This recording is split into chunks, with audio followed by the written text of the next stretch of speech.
Ready for me? All right. Well, seems like we're early getting started, but they gave me the get going sign, so I guess I'll get going. Thank you for being here, and if you're watching online or watching later, we appreciate you joining us as well. You'll have to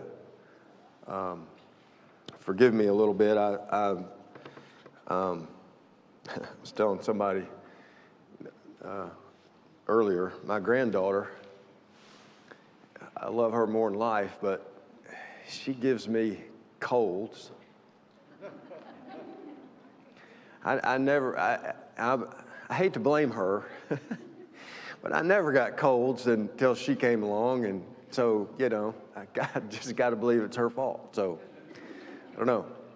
But anyway, so just kind of on the tail end of this thing, so I sound a little froggy today, and I apologize for that. So if this is your first time joining us, you're visiting with us, or whatever the case, we're talking about the Restoration Movement, and we're into, I believe this is week 8. So we're on the back half of this thing, on the back 9, as they say, in golf, and working our way really towards the Civil War, which John will cover next week, which was a real seminal moment in the Restoration Movement. And this week, our official topic is the Missionary Society controversy. Now, the interesting thing about that is, if you're under the age of about probably 45, you probably don't even know what a missionary society is. In fact, I said that to my 30-year-old son, and he was like, "A what?" So this is a topic that is pretty much lost on our younger age people. But I don't remember it being a thing, a controversial issue, but I do remember it being talked about. And it will play a part in what I'm going to talk about today, but we won't spend the whole time talking about it. But in any case, where I want to start, you go into just about any town, any city in this country, and there will be 2 streets. Among all the other streets, there will be 2 streets that you will find in just about any town in this country. What are they? Church Street. What? Main Street and Church Street. Main Street and Church Street. Okay? Now, Church Street doesn't get its name for no reason, right? Why is Church Street called Church Street? Because that's where the churches are, right? So I want you to imagine that you're driving down Church Street, and you see the Methodist Church, and you see the Presbyterian Church, and then you see a Christian church, and then you see a Reformed Baptist church. Well, the thing is, the Christian church and the Reformed Baptist church teach and believe the same thing. Well, what would you think ought to be done? They ought to combine, right?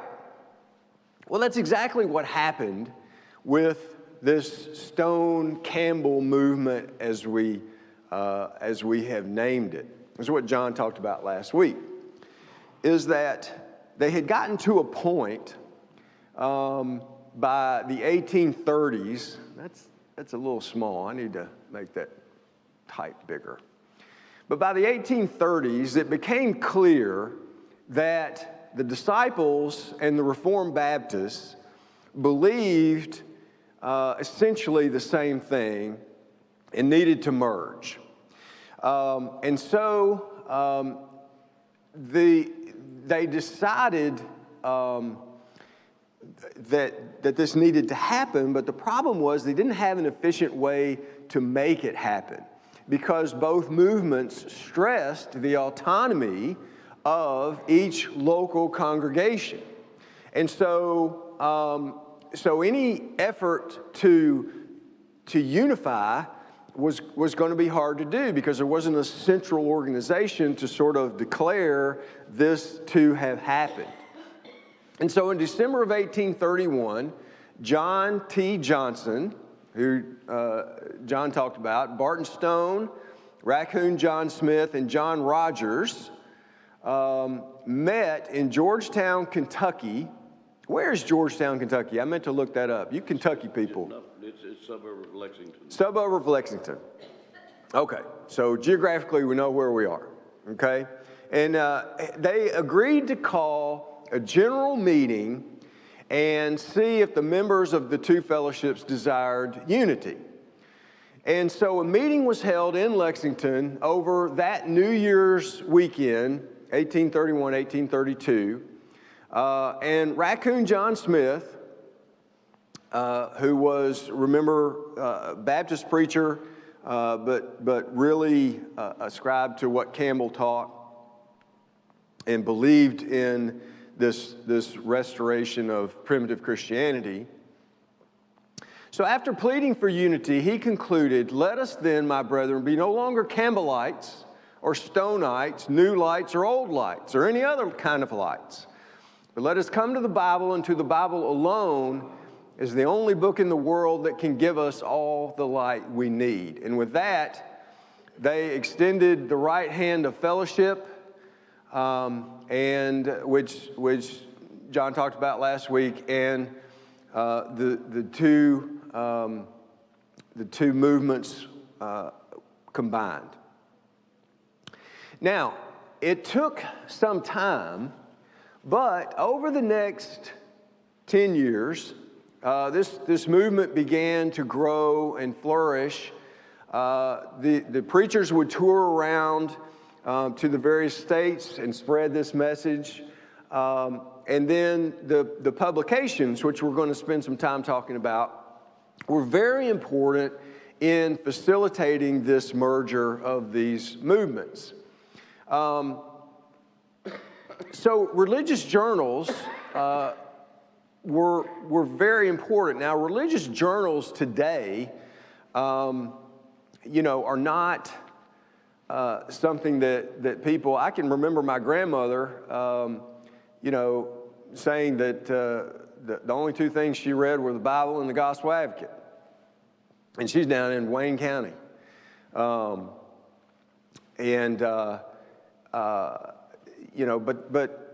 today, it's very difficult for a religious journal to survive. It's just not something that's important today, but it was back then. So Campbell published the Millennial Harbinger. That was the most prominent. Now, remember, his first journal was the Christian Baptist, and it was basically, he basically used that as an attack piece to sort of, what I'm looking for, to sort of call into question teaching practices of other denominations that he took issue with. Well, he decided that the Harbinger needed to be less caustic, and it became really the most prominent publication. Stone had the Christian Messenger. Walter Scott published the Evangelist, and Tolbert Fanning and William Lipscomb published the Gospel Advocate. Now, they don't know exactly how many. Any preacher or anybody could really start a religious journal. There were as many as 28, I believe, some of them very, very short-lived. But these were the prominent publications that played a very pivotal role in making this, this unity happen. Now, colleges were another source of growth for the fellowship, and the first Christian college was Bacone College, and it was in Georgetown, Kentucky, and it was founded in 1836. Now, Walter Scott was the first president, but he only stayed in that role for a year, and he really didn't have, he was more a figurehead in that role. He didn't really want to participate all that much. But interestingly enough, Tolbert Fanning was on the faculty. He was the professor of natural history, chemistry, geology, and mineralogy. So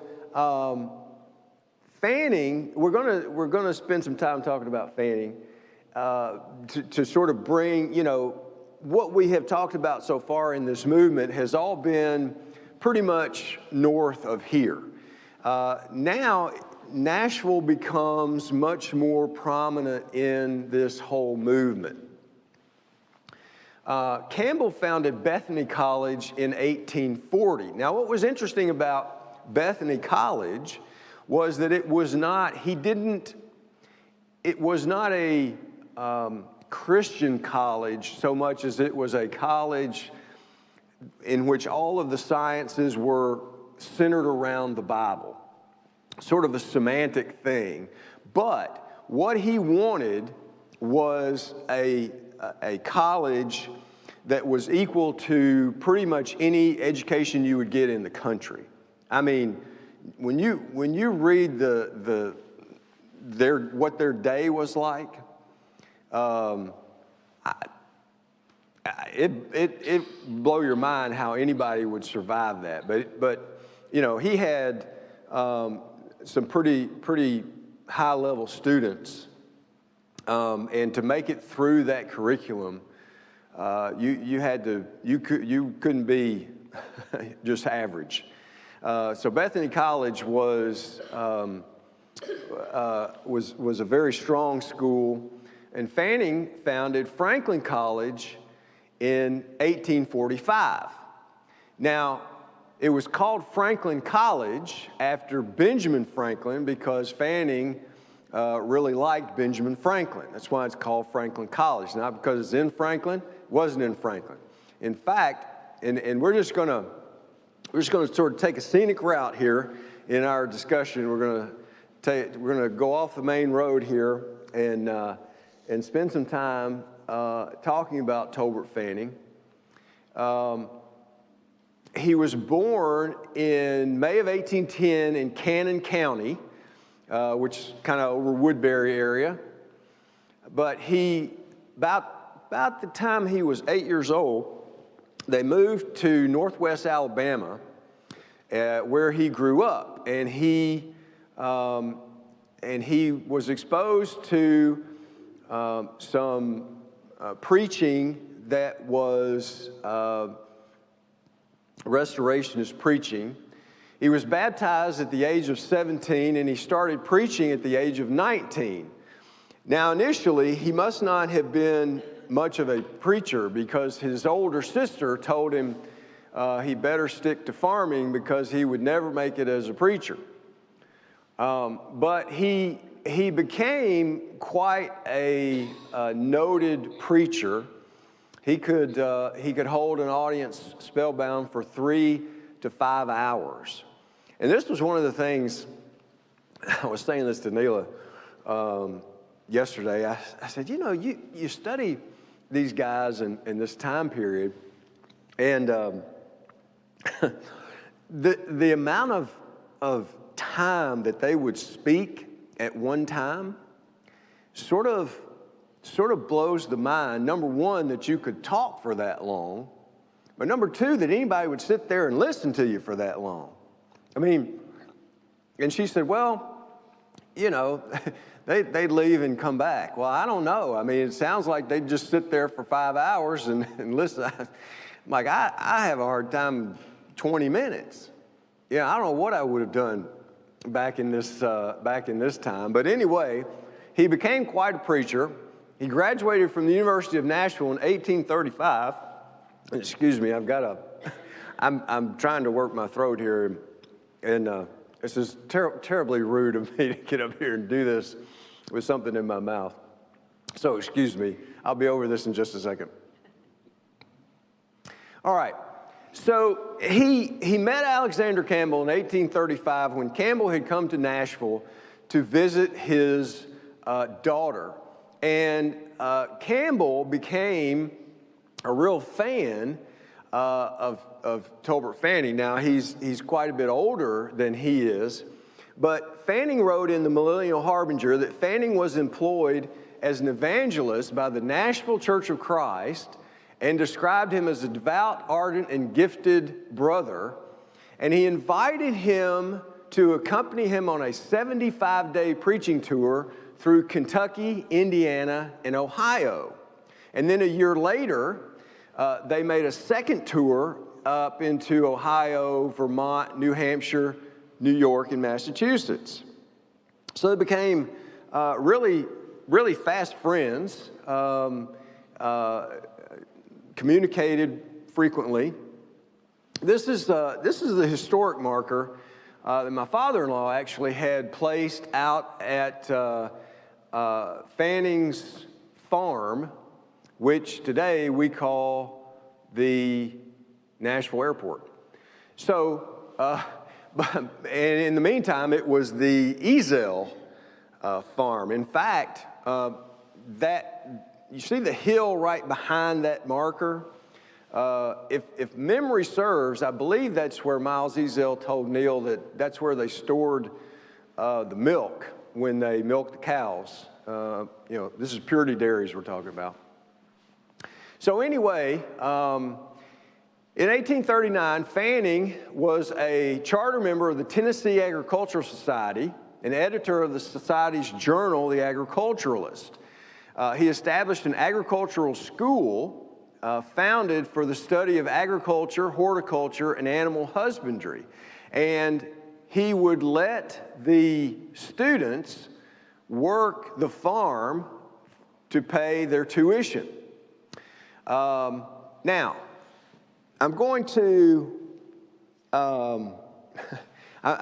throw something out here on the table, which I sort of don't know what to do with. So I'm just gonna give it to you, and you can do what you will. So, Fanning was opposed to slavery, from what I have read. That he from a pretty young age, he was opposed to slavery. Now, Judy was doing some genealogical work for somebody else, right? And how you came across this, Judy McFarland, and came across this, what is this? It's 1860, right? Okay.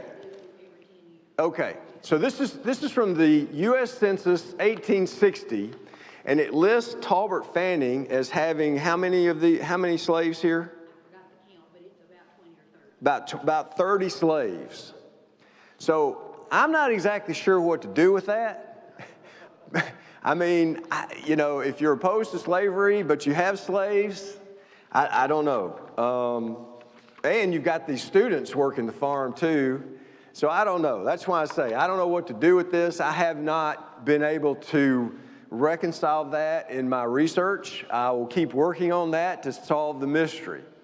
But in any case, he married in 1835, and within just a few days, his wife contracted a terminal illness and died within 2 weeks of their being married.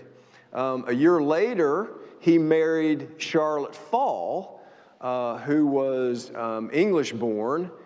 She was the sister of Philip Fall. Now, Philip Fall was preaching here in Nashville, was very instrumental in the growth of the church here in Nashville initially, but he had retired and moved back to Kentucky. But they immediately opened a girls' school in Franklin, Tennessee, but then in 1840 moved it to Elm Crag, which was their farm, which is now the airport. In fact, a runway runs right over where the farm was. And they expanded the agricultural school into Franklin College in 1845. And I meant to put a picture in here of a artist, well, I guess it was a drawing, painting of Franklin College and then her girls' school. It was just quite an operation that they had out there. Franklin College was acclaimed the best school of the disciples south of the Ohio River. Now, I'm not sure how many schools of the disciples there were south of the Ohio River. I don't know how great of an honor that is, but in any case, it was no shabby school. And they, Fanning being quite the agricultural scholar as well, they got a substantial education as well as their biblical education. And Fanning believed that the whole man should be educated physically, intellectually, and morally. Well, so Fanning's first paper was called The Christian Review, and he started that in 1844. Campbell called it a work devoted to primitive Christianity. But within a year, he hired a popular young preacher named Jesse B. Ferguson. Now, I don't know that name will mean anything to you unless you've studied this, but he ended up making Ferguson editor and then giving him control of the paper in 1847, which was a big mistake, because Ferguson renamed the paper the Christian Magazine in 1848, and in the meantime, Ferguson had become the preacher for the Nashville Church of Christ, and he was Nashville's most popular preacher. So even today we see this, right, where these preachers become really popular and hold a lot of sway over people. Well, in 1853, Ferguson wrote an article in the Christian Magazine stating that every person who died without hearing the gospel will be given a second chance in the spirit world, and that Christ will be preached to all who have died without Christ. Well, Campbell went nuts. Campbell just ripped Ferguson's doctrine and came to Nashville to debate him, but Ferguson refused to meet with him, saying that William Channing, now Channing had been dead for 20 years, had admonished him in a dream to have nothing to do with Campbell. So Ferguson got into spiritualism, transcendentalism, and spirit rapping, which just devastated the Nashville church. Now, does anybody know what spirit rapping is? All right, that's where you have a seance, and the spirits communicate you with taps on the wall. You know, you've seen this depicted in movies and stuff, right? Well, that's spirit rapping. Well, so Ferguson really got into this, and he had such rapport, I guess. People were so captivated by his preaching that, you know, they were sucked into this, and it just absolutely devastated the church in Nashville. Well, so Fanning had to do something about this. And so he decided he and William Lipscomb decided to start the Gospel Advocate. And this was 1855. He announced plans for the Gospel Advocate with Campbell's endorsement. But unfortunately, almost immediately, controversy ensued on two fronts. Fanning took issue with a series of articles written by Robert Richardson. Now, Richardson was the associate editor of The Harbinger. And he had written a series of articles entitled Faith and Philosophy. Now I don't think this was in the Harbinger because Campbell didn't seem to be aware of it. But anyway, Fanning believed that what he was saying was that a higher spiritual enlightenment came through a direct intuitive communication from the Holy Spirit. So he goes up to Bethany to meet with Campbell and discuss this heresy, and he convinces Campbell that he's right, that Richardson is out of line. So Campbell discredits Richardson or rebukes him in the Harbinger, and Richardson gets all upset and feels discredited and misrepresented by Fanning, and gets his followers to start communicating with Campbell that he'd really been done wrong. Well, so Campbell then changes his mind. Now Campbell's getting a little old by this point, and so he then attacks Fanning in the Harbinger, writing that Fanning was pitting the Gospel Advocate against the Millennial Harbinger and Franklin College against Bethany College.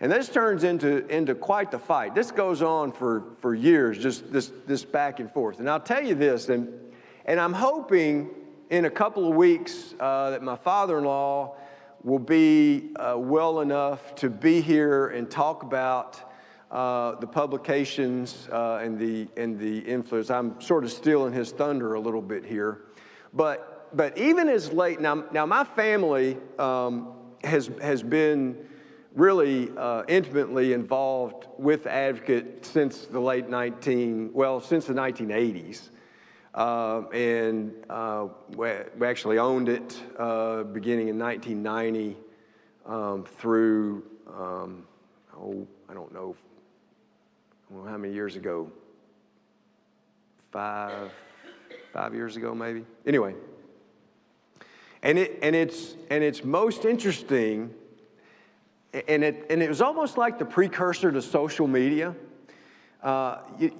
People. How many of you all use social media? Anybody? Yeah, a few. People are really brave on social media, aren't they? Yeah, they'll say things that they would never say in person, right? And, it's almost kind of like what somebody called it diarrhea of the mouth. They just have a thought and it just comes out, right? Huh? You don't like that phrase? Okay.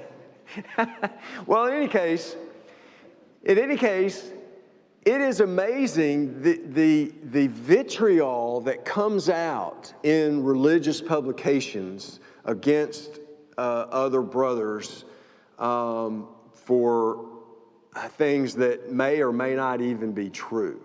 And this happened even into the 2000s when we were still involved in it. It's really remarkable how mean people can be to each other. And that was what was happening in this case. So Fanning responds in the March 1858 issue of the Advocate that it's humiliating to remember that you find fault with me, whilst, however, I feel so deep a concern regarding your good opinion and your friendship, I have no alternative but to dissent from your cold and severe decisions.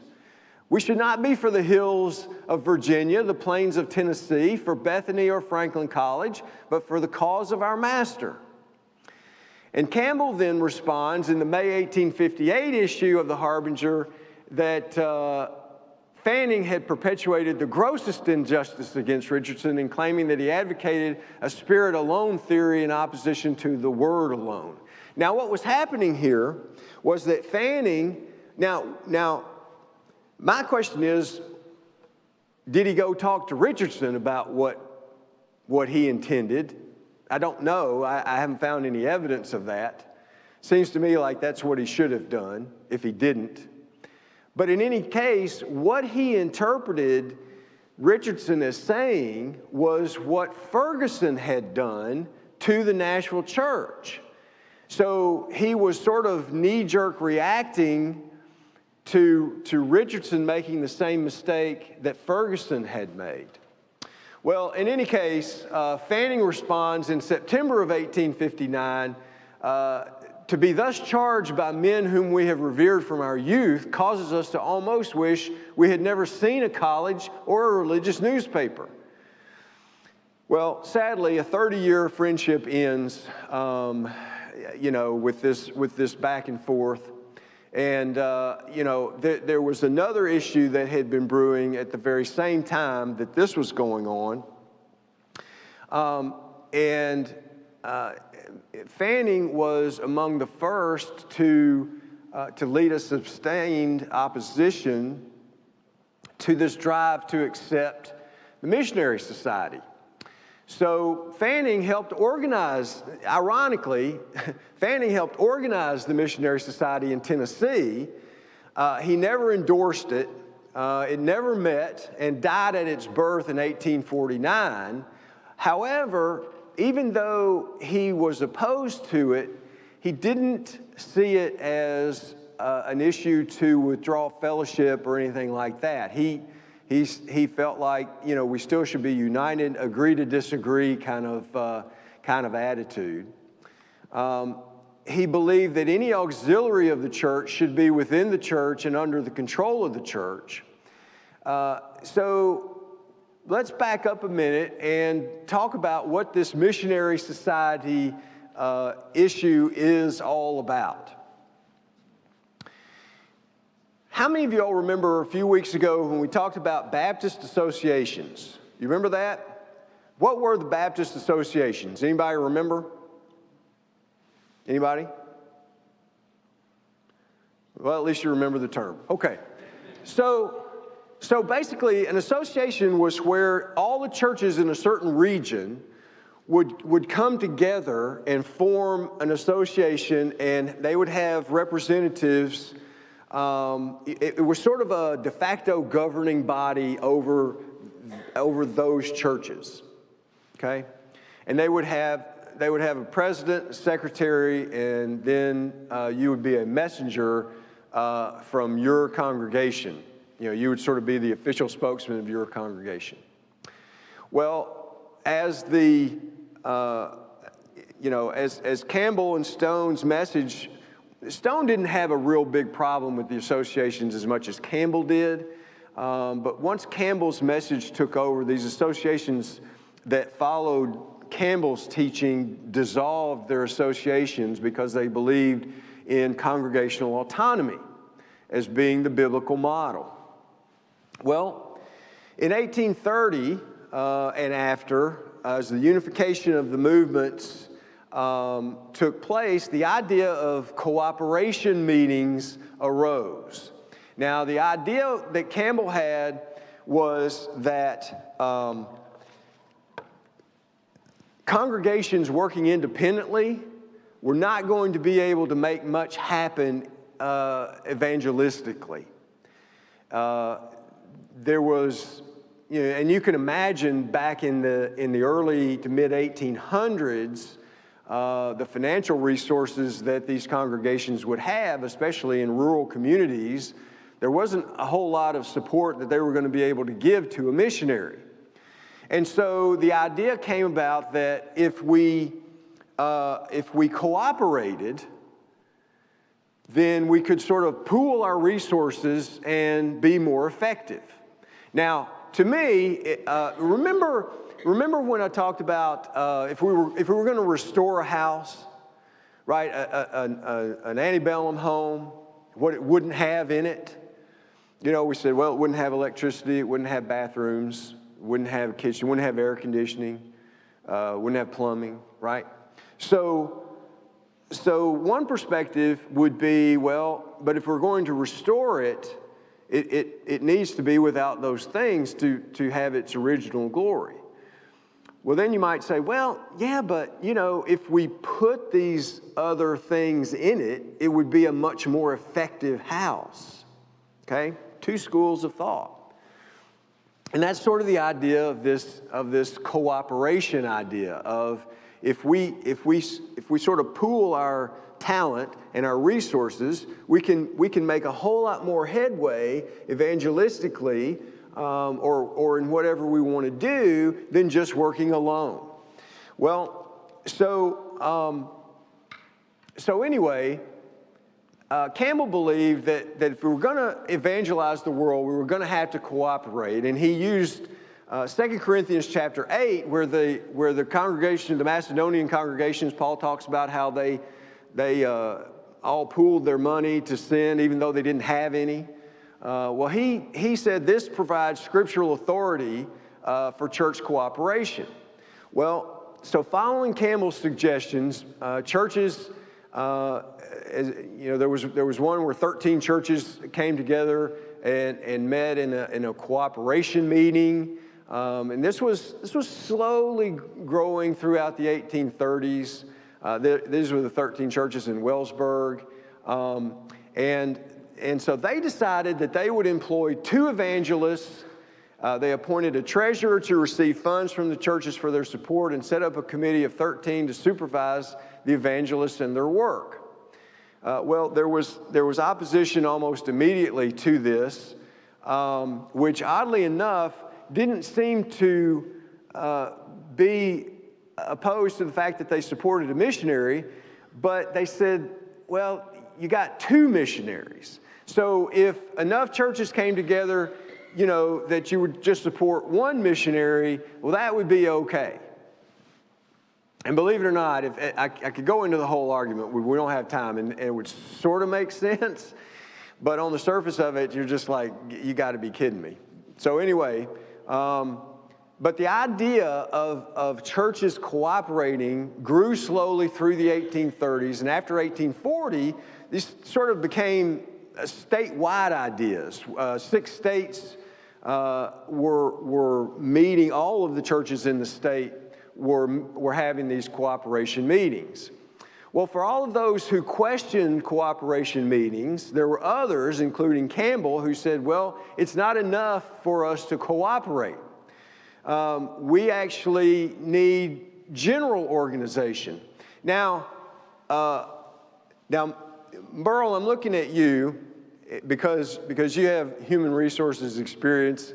But when workers in a company, now you think back to early 1900s, I guess. But when workers in a company want to make something happen, what do? They organize, right? Which means what? Organize is another word for union, okay? Together, we can make something happen, whereas individually, we can't. Well, that's sort of the idea here. If we organize, we can make something happen. Well, admitting that the New Testament doesn't provide for any general organization of the church, Campbell concluded that the creation of such an organization is left to the judgment of the churches. And at this point, the way I see it, Campbell is sort of using Scripture to defend what he wants to happen, rather than deciding what he wants to happen based on Scripture. Well, Walter Scott, again, an ally of Campbell, he takes opposition, and that's the thing about these guys. And as good as they are and spiritual giants as they are, they're human beings and they're flawed. And as soon as something, ticks them off, they're not friends anymore. Well, anyway, so Scott strongly opposes Campbell's proposal and insists that when a church has elders and deacons, it's already organized. And he asked rather sharply, who made Brother Campbell organizer over us? Well, the first brotherhood organization was the American Christian Bible Society, and it was organized in Cincinnati, Ohio in early 1845. And the idea was, sort of like the Gideons, we're going to get Bibles to everybody in the world. Well, Campbell took opposition to this, and you're going to love why. The Bible Society received enthusiastic support from most of the Brotherhood periodicals. Campbell took opposition to it because it was organized by just a few men rather than all the congregations. Now, some other people said Campbell opposed it because Campbell didn't organize it. And they said that's probably true. It wasn't his doing, and so he wasn't going to support it. Well, in October 1849, in conjunction with the annual meeting of the Bible Society, a meeting was held to establish a missionary society. So they're trying to figure out, okay, how are we going to organize for mission work? And they said, well, we could make it a branch of the Bible Society. They said, no, Campbell will never go for that, so we can't do that. So they decided, well, we'll just form a separate missionary society. And the object was to promote the preaching of the gospel in destitute places throughout the world. The society would consist of annual delegates, life members, and life directors. The Constitution also provided for officers, a president, 20 vice presidents, 2 secretaries, treasurer, and managers. They would have an annual meeting of the entire society, an executive board to transact business between meetings. Now, do you sort of see where this might be problematic? Why people would take issue with this? This is what happens a lot of times when you get an organization like this. It becomes out of the control of the church. They sort of do whatever they want to do. Another interesting thing about this, the annual delegates, life members, and life directors became that because they gave money, right? So you could buy your membership. Well, Campbell accepted the presidency of the society and served in the office for the rest of his life. But there was opposition immediately after its establishment. Now, this is right on the doorstep of the Civil War, and so after the Civil War, opposition became so widespread that ultimately the church was divided. But this was not the only reason. It was just a significant reason. Instrumental music, which we'll talk about later, was really sort of the straw that broke the camel's back, I think. But this really sowed some opposition. Ironically, in 1823 in the Christian Baptist, Campbell had denounced missionary societies, and Jacob Creeth reminded him of his earlier views, writing, if you were right in the Christian Baptist, you're wrong now, and if you're right now, you were wrong then. Again, this back and forth bickering through these religious journals. And Creeth charged that supporters of the society had totally abandoned the rule that the Bible alone is the religion of Protestants. Fanning stated in the Gospel Advocate that the Church of God is the only divine authorized missionary Bible, Sunday school, and temperance society, the only institution in which the Heavenly Father will be honored, and through no other agency can a man glorify his Maker. It was wrong to do the work of the church through merely human agencies. So, the missionary society, while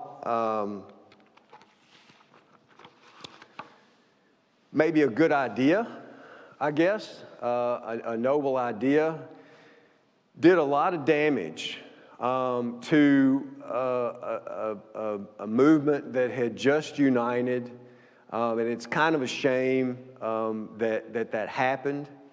But here's the interesting question that I have for you this morning that we'll close with.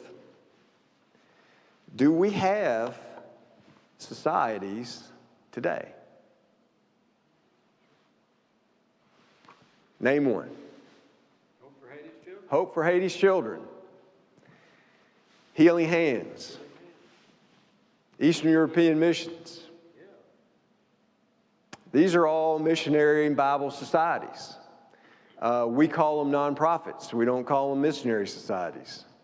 I don't mean that to be controversial, but it is, it is kind of funny in a way to think that this was such a divisive issue back then, and today we don't think anything about it. Even, conservative, progressive, doesn't really matter. We don't think a thing about it. Which was just as I studied this and went through it, I thought, why was this such a big deal? Because, you know, we do this today as a matter of fact. Any thoughts on that at all? Merle, I know you were interested or involved in Eastern European missions for a good while.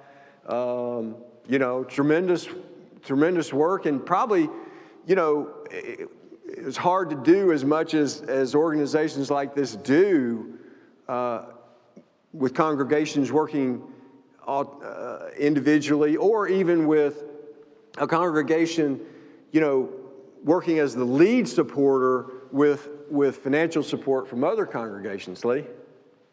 Well, it kind of first started as an organization under the eldership Right. of the church. Yeah. And that kind of vanished away. Right. So you really have now you have independent organizations that are really not tied to the church in any supervisory role. Exactly. It's just an evolution. These organizations do that makes it non-threatening. Eastern European Mission. Uh-huh. Is that there's a great deal of respect within those organizations for autonomy of congregations. There's respect for it. Yeah. And you don't, and no one ever tries to overcome that or submarine it, but there's a great deal of respect for the biblical organization of the church. Okay, so what Lee was saying, that originally these started as works that were under the leadership of one congregation with support from other congregations, but that sort of evolved into independent, nonprofit organizations. And then Merle was saying that, you know, Eastern European Missions has tremendous respect for congregational autonomy, which sort of keeps them in check largely in what they do. John? As late as the 50s, there was a white-hot controversy over cooperation, Sunday schools, Herald of Truth, what later became not later became, but a parallel organization, World Christian Broadcasting, and Florida College was started in the late 40s by a number of people who so very vehemently were opposed to congregational cooperation. A lot of people called them antis. Yeah. I don't think that was intended to be disrespectful. It just worked. Yeah. And it has sort of ameliorated some to these days, to where some friends of mine in the hymn business, hymnal writers, are now willing to come to meetings. 10 years ago they wouldn't. So the temperature is down. Yeah. And I don't know whether the movement is as strong, but there were a lot of debates and a lot of the same kinds of things that Campbell and Fanning went through. Just what you presented still exists as late as not that many years ago. Yeah. So John was saying, you know, as recently as the 1950s, there was still this controversy between the idea of in orphans' homes. That was another one. I know that was part of it. To where some congregations, you know, anti-institutional congregations, you know, we call them antis or antis, depending on where you live, I guess. Just sort of almost had a different fellowship than the others. So it's been a divisive issue until not too terribly long ago, but it's, John was saying that seems to have abated somewhat. You know, whether it's from the attitude of, well, you know, there's really no point in fighting about this anymore. You know, it's just going to be, or if they've actually changed their mind about it, I don't know. But it is interesting to me that this was such a big issue at one time. Jody? Uh-huh. I tried to find where the National Church of Christ was. I know there was a Christian church on Church Street, and Campbell preached at McKendree Methodist, which I think was right in there too. And I know the Central Church, was right downtown. And I'm not sure if the Central Church maybe grew out of the National Church of Christ. I know the Civil War affected all of that, but I don't know where it was. All right, anything else? Okay, appreciate your patience and your attention.